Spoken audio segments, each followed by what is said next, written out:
प्रिय विद्यार्थियों, नमः संस्कृताय। आज हम कक्षा 7 विषय संस्कृत, पुस्तक का नाम है दीपकम और दीपकम की छठे पाठ अर्थात षष्ठः पाठः क्रीडाम वयम श्लोक अंताक्षरीम, ठीक है, इस पाठ को पढ़ने वाले हैं। और इसका मतलब है अर्थात क्रीडाम वयम, खेल के माध्यम से, वयम मतलब हम सब, खेल खेल में, ठीक है, श्लोक अंताक्षरी, श्लोकों की अंताक्षरी खेलेंगे, ठीक है। तो इस पाठ को हम शुरू करने जा रहे हैं। इसमें सबसे पहले पाठ का परिचय बता देता हूँ। संस्कृत भाषा में श्लोकों का विशेष महत्व है। यह पाठ विद्यार्थियों के बीच संस्कृत श्लोकों की अंताक्षरी के माध्यम से ज्ञान एवं मनोरंजन का समन्वय प्रस्तुत करता है। दो गणों अर्थात दो दलों में विभाजित छात्र या छात्राएं अंताक्षरी खेलते हुए संस्कृत श्लोकों का उच्चारण करते हैं, जिससे उनकी स्मरण शक्ति, भाषा, ज्ञान और उच्चारण सुधरता है। इस खेल में हर श्लोक के अंतिम अक्षर से अगला श्लोक बोला जाता है। श्लोकों के माध्यम से हम नैतिक शिक्षा, सामाजिक आचरण, समय का सदुपयोग, विद्या एवं धर्माचरण आदि के महत्व को भी समझते हैं। संस्कृत भाषा में श्लोकों का विशेष महत्व है। इस पाठ में श्लोकों की अंताक्षरी दी गई है। श्लोकों के माध्यम से हम नैतिक शिक्षा, सामाजिक आचरण, समय का सदुपयोग, विद्या के महत्व, धर्माचरण आदि के महत्व को समझेंगे। तो आइए इन श्लोकों के माध्यम से हम जीवन के महत्वपूर्ण विषयों का अवलोकन करें। तो यहाँ से पाठ शुरू करते हैं। अब आपका पाठ शुरू होता है, ठीक है। सबसे पहले आप देखेंगे यहाँ पर पहला चित्र चल रहा है, ठीक है, ये पहला चित्र है। और इसमें सबसे पहले ये लड़की कह रही है, क्या कह रही है, सखी दीपके वयम अधुना क्रीडितुम अभिलषामः, ठीक है। तो भारती कहती है, क्या नाम इनका, भारती। भारती कह रही है सखी दीपिका, हम अभी खेलना चाहते हैं। तो दूसरे में यहाँ पर ये दीपिका है, ठीक है, और ये कह रही है अरे भारती बहिः वृष्टिः अस्ति कथम क्रीडामः। तो दीपिका कहती है अरे भारती बहिः बाहर, वृष्टि अस्ति, वृष्टि मतलब बारिश, अस्ति मतलब है, बाहर तो बारिश हो रही है, कथम क्रीडामः कैसे खेलेंगे। तो उसके बाद अन्य सखी कहती है, दूसरा आपके पास चित्र है, ठीक है। दूसरे चित्र में ये लड़की कह रही है कि वृष्टि अस्तु नाम, अच्छा बरसात हो रही है, इच्छा अस्ति चेतुम क्रीडामः, यदि इच्छा है तो खेलेंगे ही, मतलब दृढ़ निश्चय कर रखा है कि हमें खेलना ही है, ठीक है। कह रही अच्छा बाहर बारिश हो रही है, यदि इच्छा है तो खेलेंगे ही। बहिर्गमनस्य आवश्यकता एव नास्ति, बाहर जाने की आवश्यकता नहीं है। ऐसा नूतना क्रीड़ा अस्ति भोः, यह नया खेल है, यह नया खेल है। ईशा यह नूतना नया क्रीड़ा खेल अस्ति भोः है, अरे कौन सा गेम है, अंताक्षरी क्रीड़ा, और वो खेल का नाम है अंताक्षरी क्रीड़ा, यानी कि अंताक्षरी का खेल, ठीक है। फिर यहाँ पर दूसरी जो लड़की है ये वाली, ठीक है, ये कहती है, ये वाली लड़की कह रही है किम अंताक्षरी क्रीड़ा, किम अंताक्षरी क्रीड़ा, क्या अंताक्षरी का खेल, अहम अपि क्रीडामि, मैं भी खेलती हूँ।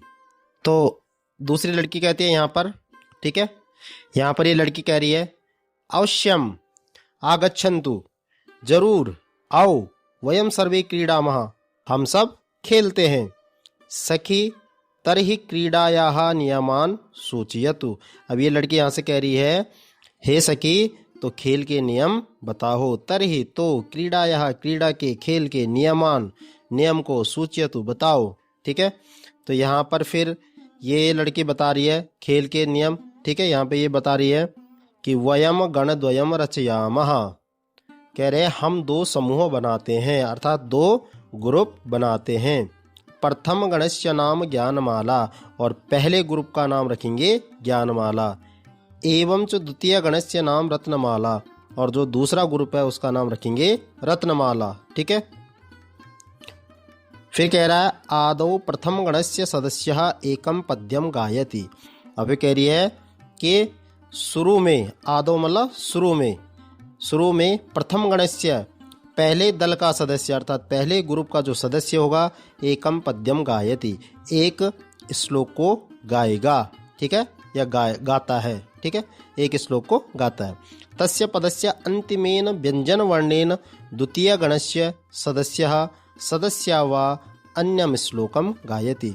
और उसके बाद उस पद्य के, तस्य पद्यस्य, उस पद्य का, उस श्लोक का जो अंतिम व्यंजन वर्ण होगा, ठीक है, अंतिम व्यंजन वर्ण से द्वितीय दल अर्थात द्वितीय गण अर्थात दूसरे ग्रुप के सदस्य या सदस्या यानी कि अर्थात लड़के हो या लड़कियां हो, वो क्या करेंगे, अन्यम श्लोकम गायति, जो उस अंतिम व्यंजन का जो वर्ण होगा उससे दूसरे दल के सदस्य जो है श्लोक को गाएंगे।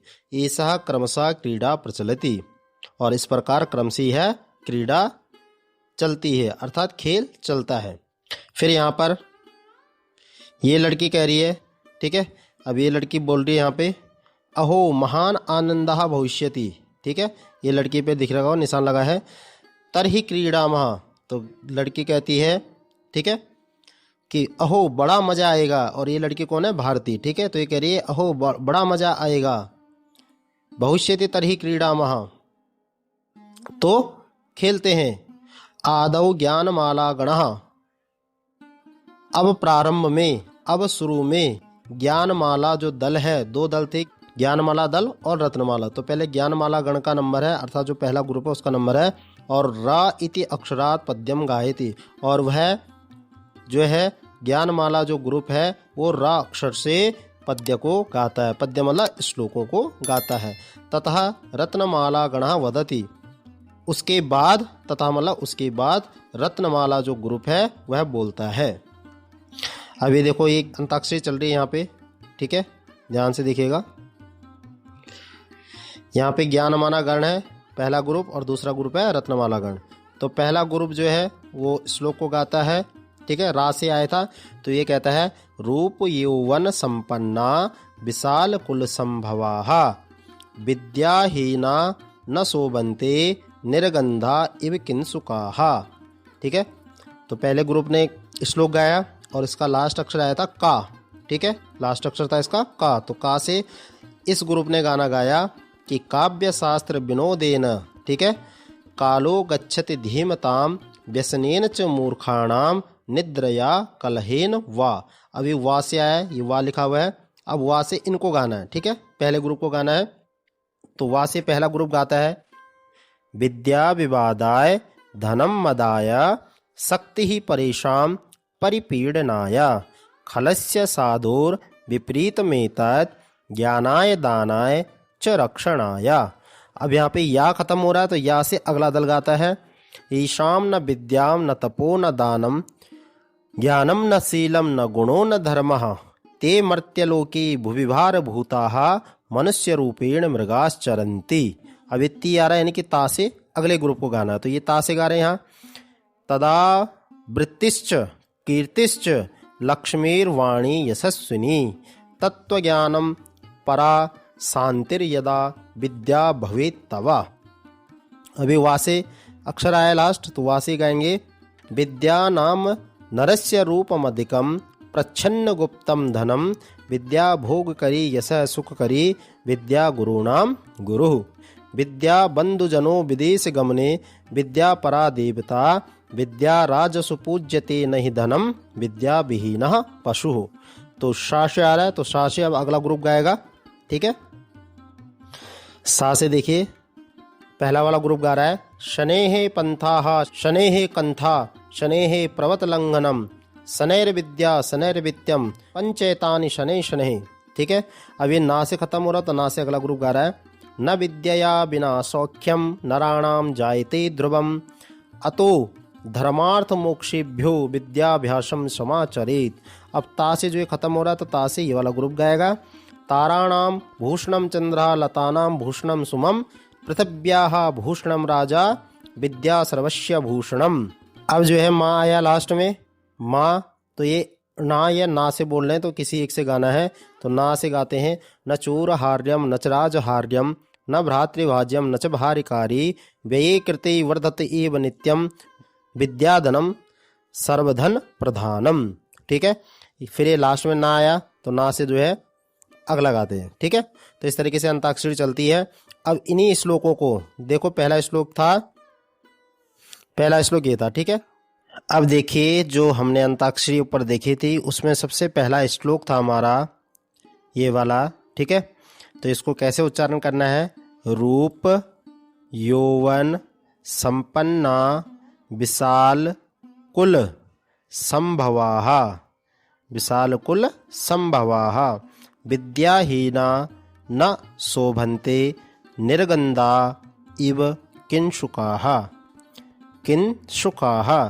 ठीक है, तो यहाँ पे इसका जो पदच्छेद है आपके सामने दे रखा है। ठीक है, इस श्लोक का पदच्छेद आपके सामने है, ये पदच्छेद है, इसको तोड़ तोड़ के इन्होंने जो है अलग अलग कर रखा है, आप देख सकते हैं। ठीक है, हम चलते हैं अन्वय पे। ठीक है, अन्वय है रूप यौवन संपन्नाः विशाल कुल संभवाः परंतु विद्याहीनाः जनाः निर्गंधाः किंसुका इव न शोभन्ते। किंसुक होता है पलाश का फूल। ठीक है, तो पहले इसका अर्थ करते हैं। कह रहा है रूप यौवन संपन्नाः, रूप यौवन, रूप और यौवन अर्थात सौंदर्य और यौवन से संपन्न। ठीक है, रूप यौवन संपन्न, सौंदर्य और यौवन से संपन्न विशाल कुल संभवः, विशाल मतलब बड़ा परिवार, विशिष्ट परिवार में, विशाल मतलब विशिष्ट, विशाल कुल संभवाः विशिष्ट परिवार में जन्म लेने वाले व्यक्ति। ठीक है, विद्याहीनाः विशिष्ट परिवार में जन्म लेने वाले व्यक्ति भी यदि विद्याहीन अर्थात विद्या विहीन हो, जिन्होंने विद्या प्राप्त नहीं की हो। ठीक है, विद्याहीन हो तो निर्गंधाः, तो वे बिना सुगंध के, निर्गंध कहते हैं जिसमें सुगंध नहीं होती, वे बिना सुगंध के किंसुका इव न शोभन्ते, वे बिना सुगंध के पलाश के फूल के समान शोभा नहीं देते। ठीक है, सौंदर्य और यौवन से संपन्न विशिष्ट परिवार में जन्म लेने वाले व्यक्ति भी यदि विद्या विहीन हो तो वे बिना सुगंध के पलाश के फूल के समान शोभा नहीं देते। ठीक है, अब इसका भावार्थ देखिए। भावार्थ है एषां सुंदरम रूपम अस्ति, एषां सुंदरम रूपम अस्ति, एषां जिनका, सुंदरम रूपम जिनका रूप सुंदर है, यौवनम अस्ति जवान है, उत्तम कुले जन्म अपि प्राप्तम और श्रेष्ठ कुल या परिवार में जन्म लिया हो। ठीक है, यह लिया है। किंतु ते यदि विद्यायाः अर्जनम न कुर्वन्ति, परंतु यदि वे पढ़ाई लिखाई अर्थात विद्या का अर्जन नहीं करते, तर्हि तेषां शोभा न भवति, तो उनकी कहीं शोभा नहीं होती। यथा पुष्पिताः पलाशवृक्षाः दर्शने अतीव सुंदराः सन्ति, जिस प्रकार, यथा मतलब जैसे, जिस प्रकार पुष्पिताः अर्थात पेड़ पर खिले हुए पलाश, पुष्पिताः पलाश वृक्षाः। ठीक है, अर्थात जिस प्रकार पेड़ पर खिले हुए पलाश के फूल देखने में अतीव सुंदराः बहुत सुंदर दिखते हैं या होते हैं, किंतु तेषां सुगंधा न भवति, लेकिन उनमें क्या होता है, सुगंध नहीं होती। जनाः तेषां उपयोगम न कुर्वन्ति, लोग उन फूलों का उपयोग नहीं करते। अतः रूपस्य यौवनस्य उच्च कुलस्य च अपेक्षया विद्या एव श्रेष्ठा। कह रहा है इसलिए रूपस्य सुंदरता, यौवनस्य जवानी और उच्च कुलस्य और अच्छे कुल में उत्पन्न होने की अपेक्षा विद्या एव श्रेष्ठा, विद्या ही श्रेष्ठ है। इसलिए सुंदर, जवानी और अच्छे कुल में उत्पन्न होने की अपेक्षा क्या श्रेष्ठ है, विद्या ही श्रेष्ठ है। ठीक है, ये इसका भावार्थ था। ये आपको फूल दिख रहे होंगे, ये पलाश के फूल है सारे। ठीक है, आगे श्लोक देखते हैं। दूसरा श्लोक है जो परंताक्षरी में था। काव्य शास्त्र विनोदेन कालो गच्छति धीमताम व्यसनेन च मूर्खाणाम निद्रया कलहेन वा। अब इसका उच्चारण कैसे करेंगे? काव्य शास्त्र विनोदेन कालो गच्छति धीमताम व्यसनेन च मूर्खाणाम निद्रया कलहेन वा। ठीक है, नीचे इसका पदच्छेद दे रखा है। ठीक है, हम अन्वय करते हैं। तो इसका अन्वय जो है वह है धीमताम कालः काव्य शास्त्र विनोदेन मूर्खाणाम च कालः व्यसनेन निद्रया कलहेन वा गच्छति। तो ध्यान से देखिएगा, धीमताम कहते हैं बुद्धिमान लोगों को। ठीक है, किसको कहते हैं? बुद्धिमान लोगों को। तो धीमताम मतलब बुद्धिमान। ठीक है, तो बुद्धिमान लोगों का समय, काला मतलब समय, बुद्धिमान लोगों का समय काव्य शास्त्र विनोदेन काव्य शास्त्र पढ़ने में व्यतीत होता है। मूर्खाणाम च कालः, और जो व्यक्ति मूर्ख होते हैं यानी कि जो लोग मूर्ख होते हैं उनका समय, काला वाला समय, व्यसनेन व्यसनों में या बुरी आदतों में, निद्रया नींद में, कलहेन व गच्छति और लड़ाई झगड़े में बीतता है। ठीक है, बुद्धिमान लोगों का समय काव्य शास्त्र अर्थात पढ़ाई में व्यतीत होता है, जबकि मूर्ख लोगों का समय बुरी आदतों, नींद व लड़ाई झगड़े में बीतता है। ठीक है, अब इसका भावार्थ देखिए। भावार्थ है बुद्धिमन्तः जनाः काव्यानां शास्त्राणां च अनुशीलनेन समयस्य सदुपयोगं कुर्वन्ति, परन्तु मूर्खजनाः शयनं कृत्वा परस्परं कलहं कृत्वा अथवा दुर्व्यसनेन अमूल्य समयं दुरुपयोगं कुर्वन्ति। ठीक है, पहले इतने की हिंदी देखते हैं। तो कह रहा है बुद्धिमन्तः जनाः काव्यानां शास्त्राणां च अनुशीलेन समयस्य सदुपयोगं कुर्वन्ति। ठीक है, कह रहा है बुद्धिमन्तः जनाः, बुद्धिमान लोग, काव्यानाम काव्य, शास्त्राणाम और शास्त्रों के अध्ययन से। ठीक है, बुद्धिमान लोग काव्य और शास्त्र के अध्ययन से समय का सदुपयोग करते हैं। क्या करते हैं? समय का सदुपयोग करते हैं। ठीक है, परंतु मूर्ख जनाः, लेकिन मूर्ख लोग, शयनम कृत्वा सोकर, परस्परम कलहम कृत्वा आपस में झगड़ा करके, अथवा और दुर्व्यसनेन बुरी आदतों के द्वारा, अमूल्य समयस्य अपने कीमती समय का दुरुपयोगम कुर्वन्ति दुरुपयोग करते हैं। अतः वयम नित्यं विद्याभ्यासेन पठनेन लेखनेन वा समयस्य सदुपयोगम कुर्मः। इसलिए, अतः मतलब इसलिए, वयम मतलब हम सबको, ठीक है, नित्यम मतलब प्रतिदिन, इसलिए हम सबको प्रतिदिन विद्याभ्यासेन विद्या अभ्यास से, पठनेन पढ़ने से, लेखनेन लिखने से, वा समयस्य ही लिखने से ही समय का सदुपयोगम कुर्मः अच्छा उपयोग करना चाहिए, अर्थात समय का सदुपयोग करना चाहिए। ठीक है, तीसरा श्लोक है। तीसरा है विद्या विवादाय धनम मदाय शक्ति परेशां परिपीडनाय खलस्य साधुर विपरीतमेतद् ज्ञानाय दानाय च रक्षणाय। ठीक है, विद्या विवादाय धनम मदाय शक्ति परेशां परिपीडनाय खलस्य साधुर विपरीतमेतद् ज्ञानाय दानाय च रक्षणाय। ठीक है, अब इसका देखते हैं, पदच्छेद दे रखा है, अन्वय देखते हैं। खलस्य विद्या विवादाय, ठीक है, धनम मदाय शक्ति परेशां परिपीडनाय च भवति, परम साधोः एतत् विपरीतं विद्या ज्ञानाय धनम दानाय शक्ति रक्षणाय च भवति। अब इसका अन्वय की हिंदी देखते हैं।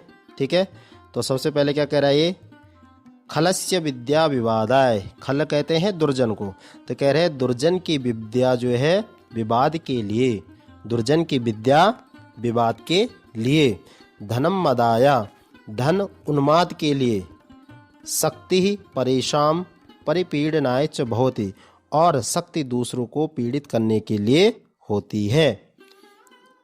किसकी? दुर्जन की। ठीक है, क्या कह रहा है? खलस्य विद्या, दुर्जन की विद्या विवाद के लिए, उसका धन जो है उन्माद के लिए अर्थात बुरे कामों के लिए, और शक्ति जो है दूसरों को परेशान करने के लिए होती है। परम साधो हो, लेकिन सज्जन जो है इसी को, सज्जन जो है इसी को क्या करते हैं? एतद विपरीतम विद्या ज्ञानाय, उनकी जो विद्या होती है वो ज्ञान के लिए होती है, धन जो है उनका दान के लिए होता है, और शक्ति उनकी दूसरों की रक्षा के लिए होती है। समझ में आ गया? अब इसका भावार्थ देखते हैं। यहाँ पे आपको सज्जन लोग दिखाई दे रहे होंगे। ठीक है, गरीबों की सेवा कर रहे हैं। दुष्टः जनः विद्यायाः उपयोगम कलहार्थम करोति, दुष्ट व्यक्ति जो होता है या दुष्ट लोग जो है विद्या का उपयोग कलह करने के लिए करता है। कलह मतलब झगड़ा करने के लिए। ठीक है, फिर कह रहा है धनस्य उपयोगम अहंकारार्थम करोति, और धन का उपयोग जो है अहंकार के लिए करता है कि मेरे पास इतना धन है। ठीक है, फिर कह रहा है सामर्थ्यस्य उपयोगम अन्येषां पीडनार्थम च करोति, और सामर्थ्य अर्थात शक्ति बल, इसका उपयोग वह दूसरों को परेशान करने के लिए करता है।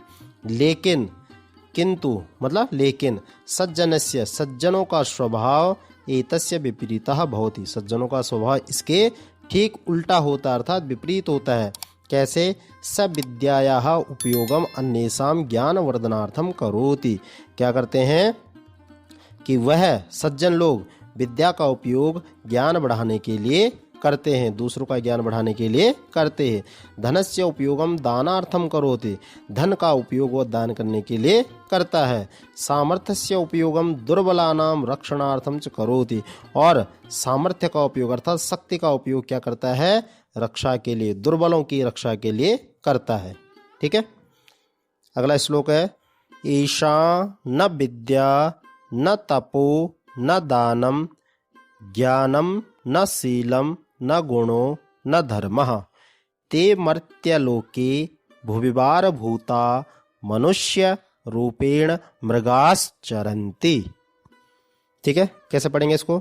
ईशाम न विद्या न तपो न दानम ज्ञानम न शीलम न गुणो न धर्मः ते मर्त्य लोके भुवि भार भूता मनुष्य रूपेण मृगा चरंती। जो बीच में शाह है उसको हम विसर्ग भी कर सकते हैं, मृगाहा चरंती भी हो सकता है और मृगास चरंती भी हो सकता है। तो इसका पदच्छेद करते हैं। पदच्छेद है, ठीक है, आपके सामने दे रखा है, जैसे श्लोक है उसी को तोड़ रखा है। ठीक है, अन्वय देखो, ईशाम जनानाम विद्या न तपः न दानम न ज्ञानम न शीलम न गुणः न धर्मा अपि न अस्ति। ठीक है, कह रहा है जिनके पास, ईशा मतलब जिनके पास, जिन लोगों के पास विद्या न अर्थात जिनके पास न तो विद्या है, न तप है, न दान है, न ज्ञान है और न शील है, न गुण है और न धर्म है। ठीक है, ते मर्त्यलोके भुविभार भूताः, वे क्या है? वे मनुष्य के रूप में इस भूमि लोक पर, मर्त्यलोक मतलब इस भूमि पर वे मनुष्य के रूप में पृथ्वी पर जानवर की तरह घूमते रहते हैं। मनुष्य रूप में जो है भूमि पर मृगाः भुविभार भूताः, मनुष्य के रूप में वो पृथ्वी पर जानवर की तरह घूमते रहते हैं। ठीक है, अब इसका भावार्थ देखते हैं। भावार्थ है ये जनाः विद्याम न अर्जयन्ति, जो लोग विद्या का अर्जन नहीं करते अर्थात जो लोग पढ़ते नहीं हैं। ठीक है, कठिन व्रतम न आचरन्ति, और कोई तपस्या या कठिन व्रत भी नहीं करते। दानम न कुर्वन्ति, और नहीं दान करते हैं। ज्ञानम न अर्जन्ति, और ज्ञान का भी अर्जन नहीं करते। उत्तम चरित्रवन्तः न भवन्ति, और अच्छा आचरण या व्यवहार नहीं करते। गुणवन्तः न सन्ति, और गुणवान नहीं है। धर्माचरणम न कुर्वन्ति, धर्म का आचरण नहीं करते। ते अस्याम भूमौ भारभूताः संत पशुभा इव इतस्ततः भ्रमन्ति। फिर कह रहा है कि वे इस धरती पर, ते अस्याम भूमौ, वे अस्याम मतलब इस, भूमौ मतलब धरती पर, भारभूतः भार बने हुए हैं अर्थात बोझ बने हुए हैं, संतः पशुआ इव इतस्ततः भ्रमन्ति, और वे जो है इस पृथ्वी पर पशुओं के समान घूमते हैं। ठीक है, अगला श्लोक है तदा वृत्तिश्च कीर्तिश्च लक्ष्मीर्वाणी यशस्विनी तत्वज्ञानम परा शांतिर यदा विद्या भवेत् तवा। तदा वृत्तिश्च कीर्तिश्च लक्ष्मीर्वाणी यशस्विनी तत्वज्ञानम परा शांतिर यदा विद्या भवेत् तवः। ये इसका पदच्छेद है, ये इसका अन्वय है।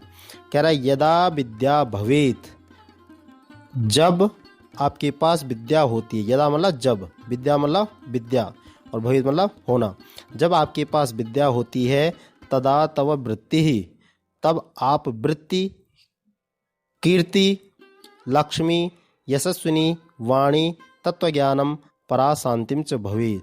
तब क्या होता है, आपके पास आप वृत्ति, कीर्ति, धन, यशस्विनी, वाणी, तत्वज्ञान और परम शांति मिलती है। भावार्थ जानिए।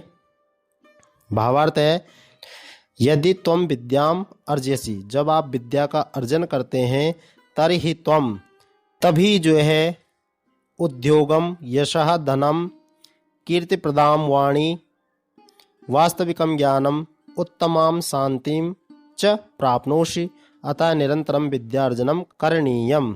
ठीक है, तो कह रहा है कि जब आप विद्या का अर्जन करते हैं यानी कि विद्या को पढ़ते हैं, तभी जो है, तभी उद्योग, ठीक है, यश, यश मतलब सम्मान, धन, ठीक है, उद्योग में नौकरी काम वगैरह, ठीक है, उसके बाद यश आ गया, धन, ठीक है, कीर्ति, यश प्रदान करने वाली वाणी, ठीक है, कीर्ति प्रदान करने वाली वाणी, ठीक है, वास्तविक ज्ञान और उत्तम शांति को प्राप्त करते हैं। इसलिए अतः निरंतरम विद्यार्जनम करणीय, इसलिए लगातार विद्या का अर्जन करना चाहिए, अर्थात जीवन में सदैव अध्ययनशील बने रहना चाहिए। यहाँ पे देखो विद्यार्जन कर रहे हैं। ठीक है, अगला श्लोक है विद्या नाम नरस्य रूपमधिकम प्रच्छन्न गुप्तम धनम विद्या भोग करी यशः सुख करी विद्या गुरूणाम गुरु विद्या बंधुजनो विदेश गमने विद्या परा देवता विद्या राजसु पूज्यते नहि धनम विद्या विहीनः पशुः। ठीक है, अब ध्यान से सुनिएगा कैसे पढ़ेंगे इसको। विद्या नाम नरस्य रूपमधिकम प्रच्छन्न गुप्तम धनम, फिर कह रहा है विद्या भोग करी यशः सुख करी विद्या गुरूणाम गुरुः विद्या बंधुजनो विदेश गमने विद्या परा देवता विद्या राजसु पूज्यते न हि धनम विद्या विहीनः पशुः। ठीक है, अब इसका अन्वय देखो। अन्वय है विद्या नाम नरस्य अधिकम रूपम प्रच्छन्न गुप्तम धनम च अस्ति। कह रहा है विद्या जो है वो मनुष्य का एक विशिष्ट रूप है और छिपा हुआ धन है, यानी कि अतिरिक्त सौंदर्य है। विद्या मनुष्य का जो है एक अतिरिक्त सौंदर्य है और यह छिपा हुआ धन है। ठीक है, फिर कह रहा है विद्या भोग करी, विद्या भोग करी यशः सुख करी च अस्ति, और विद्या जो है भोग देने वाली, ठीक है, भोगों को देने वाली, यश दात्री अर्थात यश को देने वाली, सुख करी अर्थात सुखकारक है। विद्या गुरुणाम गुरु, और विद्या जो है गुरुओं की भी गुरु है। फिर कह रहा है विद्या विदेश गमने बंधुजनः भवति। कह रहा है कि विदेश में वह हमारी बंधु है, अर्थात विदेश जब हम जाते हैं तो वह हमारी भाई के समान हमारे साथ रहती है। कौन? विद्या। जहाँ भी हम जाते हैं हमारे साथ हमारी विद्या साथ चलती है। विद्या परा देवता, और विद्या ही देवता है। ठीक है, विद्या राजसु पूज्यते धनम नहीं पूज्यते। कह रहा है राजाओं में भी विद्या की पूजा होती है। विद्या विहीनः जनः पशु भवति, और विद्या की बिना अर्थात विद्या विहीन मनुष्य जो है वो पशु के समान है। ठीक है, अब इसका भावार्थ देखते हैं। भावार्थ है विद्या मनुष्यस्य श्रेष्ठम सौंदर्यम अस्ति। ठीक है, क्या कह रहा है? विद्या जो है मनुष्य का सबसे श्रेष्ठ सौंदर्य है, अर्थात अच्छी सुंदरता है। और अदृश्यम गुप्तम च धनम, और यह न दिखाई देने वाला छुपा हुआ धन है। विद्या आनंदम जनयति, विद्या जो है आनंद उत्पन्न करती है। कीर्तिम वर्धयति, कीर्ति बढ़ाती है अर्थात यश को बढ़ाती है। सुखम च प्रददाति, और सुख प्रदान करती है। विद्या गुरुणाम गुरु अस्ति, विद्या जो है गुरु की भी गुरु है। विदेश यात्रायाम विद्या बंधु भवति, और विद्या जो है क्या है? विदेश यात्रा पर विद्या जो है भाई के समान है। विद्या प्रधाना देवता अस्ति, विद्या जो है सबसे बड़ी देवता है। राज सभासु विदुषाम एव सम्मानः भवति, और सभाओं में भी राजसभाओं में भी विद्वानों का ही सम्मान होता है, धनवानों का नहीं। न तो धनिकस्य, राजसभासु विदुषाम एव सम्मानः भवति न तो धनिकस्य। कह रहा है सभाओं में भी राजसभाओं में भी विद्वानों का ही सम्मान होता है, धनवानों का नहीं। अतः यह विद्याहीनः भवति स पशु समाना भवति, अतः जो है इसलिए विद्या से विहीन मानव जो है पशु के समान होता है। ठीक है, अगला श्लोक है स्नेहे पंथाः स्नेहे कंथा स्नेहे प्रवतलंघनम स्नेर्विद्या स्नेर्वित्यम पंचेतानि शनै शनै। क्या पढ़ेंगे इसको? स्नेहे पंथाः स्नेहे कंथा स्नेहे पर्वत लंघनम। फिर कह रहा है स्नेर्विद्या स्नेर्वित्तम पंचैतानि शनै शनै, पंचैतानि शनै शनै। ठीक है, इसका अन्वय देखिए। अन्वय इसका पंथाः स्नेहे कंथाः स्नेहे पर्वत लंघनम स्नेहे विद्या स्नेहे वित्तम स्नेहे च एतानि पंच कार्याणि शनै शनै करणीयानि। अर्थात हमारे जीवन में, ठीक है, हमारे जीवन में ये 5 काम धीरे धीरे होते हैं। ठीक है, अब वो कौन से है? पहला है पंथाः शनै, अर्थात रास्ता काटना। दूसरा है कंथा शनै, कंथा मतलब होता है गुदड़ी या कथड़ी। ठीक है, तो गुदड़ी सिलना। तीसरा है पर्वत लंघनम, अर्थात पर्वतों पर चढ़ाई करना। चौथा है विद्या शनै, अर्थात विद्या प्राप्त करना। और उसके बाद है वित्तम शनै, अर्थात धन अर्जित करना। ये 5 काम जो है हमारे जीवन में, जो ये 5 काम है इनको धीरे धीरे करना चाहिए। ठीक है, अब इसका भावार्थ देखिए। भावार्थ है मनुष्यः सर्वदा गमन समये सावधानम चलेत। कह रहा मनुष्य को हमेशा, सर्वदा मतलब हमेशा, मनुष्य को हमेशा गमन समय, ठीक है, अर्थात चलते समय, गमन समय मतलब चलते समय, सावधानम चलेत, मनुष्य को हमेशा रास्ते में चलते समय सावधानम चलेत, सावधान होकर चलना चाहिए। ठीक है, फिर है वस्त्रस्य सीवनम जागरूकतया कुर्यात, अर्थात गुदड़ी की सिलाई, ठीक है, यानी कि वस्त्रों की सिलाई करते समय क्या करना चाहिए? ध्यान रखना चाहिए, अर्थात कपड़ों की सिलाई ध्यानपूर्वक करनी चाहिए। फिर है पर्वतस्य उपरि आरोहणम कर्मेण कुर्यात, पर्वतों के ऊपर चढ़ाई क्रमानुसार करनी चाहिए। जैसे आपको दिख रहा होगा एक के पीछे एक चल रहा है, ठीक है, चित्र आपके सामने है। फिर है विद्या धनम च निरंतरम प्रयत्नेन अर्जयेत, विद्या और धन को लगातार, विद्या और धन को निरंतर मतलब लगातार। और फिर है प्रयत्नेन अर्थात कोशिश करके, अर्जित कमाते रहना चाहिए। विद्या और धन को लगातार कोशिश करते हुए कमाते रहना चाहिए। ठीक है। एतानि पंच कार्याणि शनैः अर्थात सोपान कर्मेण एव कुर्यात्। अर्थात ये जो 5 काम है, एतानि पंच कार्याणि, ये जो 5 काम है इनको शनैः शनैः अर्थात धीरे धीरे अर्थात सोपान कर्मेण क्रमानुसार, सोपान कर्मेण मतलब क्रमानुसार ही करना चाहिए। ठीक है। अगला श्लोक है न विद्यया विना सौख्यम नराणाम जायते ध्रुवम अतो धर्मार्थ मोक्षेभ्यो विद्याभ्यासम समाचरेत। तो कैसे पढ़ेंगे इसको? न विद्यया बिना सौख्यम नराणाम जायते ध्रुवम अतो धर्मार्थ मोक्षेभ्यो विद्या अभ्यासम समाचरेत। अब इसका अन्वय देखते हैं। ठीक है। विद्यया बिना नराणाम ध्रुवम सौख्यम न जायते। अर्थात विद्या के बिना, विद्या बिना मतलब विद्या के बिना नराणाम ध्रुवम सौख्यम न जायते। विद्या के बिना निश्चित सुख को प्राप्त नहीं किया जा सकता। ध्रुवम मतलब निश्चित। ठीक है। सौख्यम मतलब सुख। ठीक है। विद्या के बिना निश्चित सुख को प्राप्त नहीं किया जा सकता।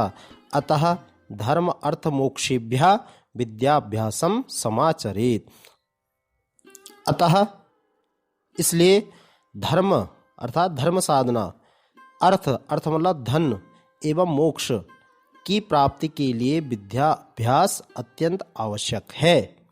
विद्या के बिना निश्चित सुख को प्राप्त नहीं किया जा सकता। धर्म साधना, धन एवं मोक्ष की प्राप्ति के लिए विद्याभ्यास अत्यंत आवश्यक है। अब इसका भावार्थ है, यहाँ पे आपको चित्र भी दिखाई दे रहा है। ठीक है। कह रहा है मानवानां कृते विद्या अर्जनम अत्यंतम अनिवार्यम भवति। कह रहा है मनुष्यों के लिए पढ़ना लिखना, विद्या अर्जन करना अर्थात पढ़ना लिखना अत्यंतम अनिवार्यम भवति, बहुत ही आवश्यक है। मनुष्यों के लिए पढ़ना लिखना बहुत आवश्यक है। यदि नराः विद्यार्जनम न कुर्वन्ति, यदि मनुष्य पढ़ते लिखते नहीं है तर्हि तो स्थिरम सुखम न प्राप्नुवन्ति, तो जीवन में स्थिर सुख प्राप्त नहीं कर सकते। ठीक है। तो जीवन में स्थिर सुख प्राप्त नहीं कर सकते। अतः धर्म साधनाय अर्थलाभाय मोक्षम प्राप्तुम च विद्याभ्यासम कुर्यात्। इसलिए धर्म के साधन के लिए, धर्म साधनाय मतलब धर्म के साधन के लिए, अर्थलाभाय धन की प्राप्ति के लिए और मोक्ष की प्राप्ति के लिए विद्या का अभ्यास अवश्य करना चाहिए। ठीक है। आगे बढ़ते हैं। अगला श्लोक है ताराणाम भूषणम चंद्रः लतानाम भूषणम सुमम पृथिव्याः भूषणम राजा विद्या सर्वस्य भूषणम। इसका उच्चारण कैसे करेंगे? ताराणाम भूषणम चंद्रः लतानाम भूषणम सुमम पृथिव्याः भूषणम राजा विद्या सर्वस्य भूषणम। ठीक है। अब इसका अन्वय देखते हैं। अन्वय है चंद्रः ताराणाम भूषणम अस्ति। चंद्रः ताराणाम भूषणम अस्ति अर्थात तारों का आभूषण क्या है? चंद्रमा है। ठीक है। ताराणाम आभूषणम। ठीक है। कौन है? चंद्रमा। फिर कह रहा है सुमम लतानाम भूषणम अस्ति। कह रहा है लताओं का आभूषण क्या है? फूल। सुमम कहते हैं फूल को। फूल जो है लताओं का आभूषण है। राजा पृथिव्याः भूषणम अस्ति। कह रहे हैं कि पृथ्वी का आभूषण क्या है? राजा। पृथ्वी का आभूषण क्या है? राजा। और परम विद्या सर्वस्य भूषणम अस्ति, और विद्या सबका आभूषण है। ठीक है। इसका भावार्थ है तारकाः चंद्रेण सह शोभन्ते, अर्थात तारे चंद्रमा के साथ ही सुशोभित होते हैं। लताः कुसुमैः सह शोभन्ते, और लताएं फूलों के साथ ही सुशोभित होती है। राजा पृथिव्याम शोभाम वर्धयति, राजा जो है पृथ्वी की शोभा बढ़ाते हैं। विद्यया सर्वेषां मनुष्याणाम शोभा वर्धते, अर्थात विद्या से ही सब मनुष्यों की शोभा बढ़ती है। ठीक है। आगे बढ़ते हैं।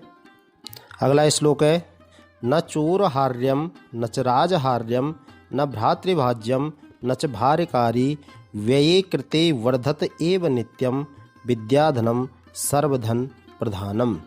विद्याधनम सर्वधन प्रधानम। ठीक है, तो उच्चारण कैसे करेंगे? न चोरहार्यम न च राजहार्यम न भ्रातृभाज्यम न च भार्यकारी व्यये कृते वर्धत एव नित्यम विद्याधनम सर्वधन प्रधानम। ठीक है, इसका अन्वय देखते हैं। अन्वय है विद्याधनम चोरहार्यम न अस्ति, अर्थात विद्या रूपी धन जो है चोरों के द्वारा चुराई नहीं जा सकती। न चोरहार्यम, विद्या को न चोर चुरा सकता है। राजहार्यम न अस्ति, और न राजा के द्वारा यह छीनी जा सकती है। ठीक है, भ्रातृभाज्यम न अस्ति, और विद्या जो है भाइयों के बीच में बंटवारा भी नहीं कर सकती, अर्थात विद्या भाइयों के बीच में बांटी नहीं जा सकती। ठीक है, भार्यकारी च नास्ति, और न ही यह भारी होती है, अर्थात न ही यह बोझ होती है। व्यये कृते विद्याधनम नित्यम वर्धते, अर्थात विद्या रूपी धन को व्यय खर्च करने पर, विद्या रूपी धन को खर्च करने पर भी हमेशा यह नित्यम वर्धते, हमेशा यह बढ़ती है। इसलिए अतः विद्याधनम सर्वधन प्रधानम अस्ति, इसलिए विद्याधन सभी धनों में श्रेष्ठ है। ठीक है, इसलिए विद्याधन सभी धनों में श्रेष्ठ है। अब इसका भावार्थ देखिए। चोरम धनम चोरितुम शक्नोति, चोर धन चुरा सकता है। ठीक है, राजा धनम अपहर्तुम शक्नोति, राजा धन का आहरण कर सकता है। भ्रातुषु धनस्य विभाजनम भवितुम अर्हति, भाइयों में धन का बंटवारा हो सकता है। धनस्य व्ययेन धनम न्यूनम भवति, करा धन के खर्च करने से धन घटता है। किंतु विद्या रूप धन चोरः चोरितुम न शक्नोति, लेकिन विद्या रूपी धन को चोर नहीं चुरा सकता। राजा तस्य अपहरणम कर्तुम न शक्नोति, और राजा इसका हरण नहीं कर सकता। विद्या धनस्य विभाजनम न भवति, और विद्या धन को बांटा भी नहीं जा सकता, भाइयों के बीच में बांटा भी नहीं जा सकता। विद्या भार युक्ता न भवति, अर्थात विद्या भार युक्त नहीं होती, यानी कि भारी नहीं होती। विद्यायाः वितरेण विद्याधनम इतो अपि वर्धते, विद्या को विद्यायाः वितरेण, अर्थात विद्या को बांटने से, वितरण मतलब बांटना, विद्या को बांटने से विद्याधनम इतो अपि वर्धते, विद्या को बांटने से विद्याधन और बढ़ता ही जाता है। अतः सर्वधनेषु विद्याधनम एव प्रमुखम धनम अस्ति, इसलिए विद्या सारे धनों में सबसे प्रमुख धन है। बहुत अच्छा श्लोक है। ठीक है, इसके बाद आपका जो है शब्दार्थ शुरू होता है, तो इस वीडियो को हम यहीं तक रखेंगे।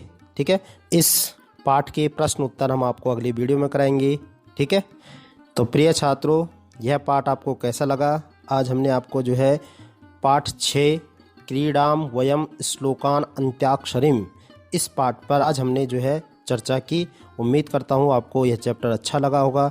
इसके श्लोक आपने बारीकी से पढ़े होंगे, उनका अर्थ आपको अच्छे से समझ में आया होगा। तो प्रिय विद्यार्थियों, यह वीडियो कैसी लगी हमें कमेंट बॉक्स में कमेंट करके ज़रूर बताएं, और वीडियो अगर आपको अच्छी लगी हो तो प्लीज़ वीडियो को लाइक करें, शेयर करें, और चैनल पर पहली बार आए हो तो चैनल को सब्सक्राइब करके बेल आइकन को प्रेस कर दे, ताकि आने वाली वीडियो का नोटिफिकेशन सबसे पहले आप तक पहुंचे। मिलते हैं फिर अगली वीडियो में, तब तक के लिए धन्यवाद, नमस्कार।